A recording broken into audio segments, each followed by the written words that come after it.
24 जनवरी को है साल की दूसरी एकादशी। हिंदू धर्म में है पुत्रदा एकादशी का बहुत महत्व। संतान प्राप्ति के लिए बेहद खास है ये व्रत। 24 जनवरी यानी रविवार को पुत्रदा एकादशी है। आपको बता दें कि पौष मास में शुक्ल पक्ष में पड़ने वाली एकादशी को पौष पुत्रदा एकादशी कहा जाता है।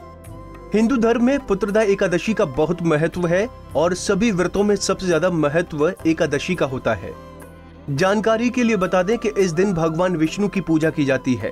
पौराणिक मान्यताओं के अनुसार पुत्रदा एकादशी पर विधि विधान से व्रत रखने पर संतान की प्राप्ति होती है।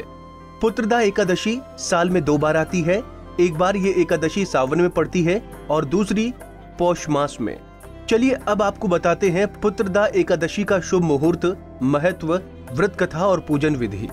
पुत्रदा एकादशी शुभ मुहूर्त। पुत्रदा एकादशी व्रत का आरंभ 23 जनवरी शनिवार को रात 8:55 पर होगा और व्रत की समाप्ति 24 जनवरी रविवार को 10:56 पर होगा। व्रत पारण 25 जनवरी सोमवार को सुबह 7:12 से 9:22 तक होगा। चलिए अब आपको बताते हैं पुत्रदा एकादशी का महत्व। पुत्रदा एकादशी के दिन भगवान विष्णु की पूरे विधि विधान से पूजा अर्चना की जाती है। माना जाता है कि जो जातक पुत्रदा एकादशी पर विधि विधान से व्रत रखता है, भगवान विष्णु उसकी सभी मनोकामनाएं पूर्ण करते हैं। इस दिन व्रत रखने से व्रती को योग्य संतान की प्राप्ति भी होती है। चलिए अब आपको सुनाते हैं पुत्रदा एकादशी व्रत कथा।